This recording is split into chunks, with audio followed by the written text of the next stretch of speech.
আম, কলা,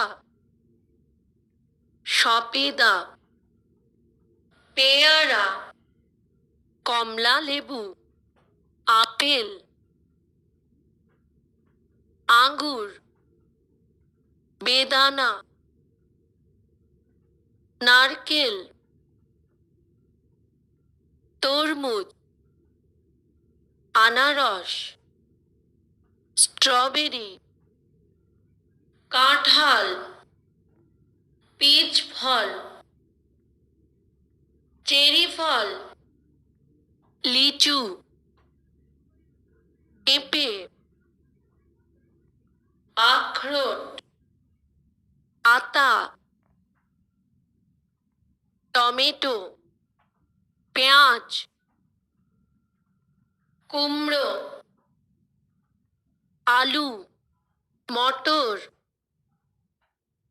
লেবু, ঢেঁড়স, লাউ, আদা, ফুলকপি, শসা, গাজর, বাঁধাকপি, বেগুন, লঙ্কা,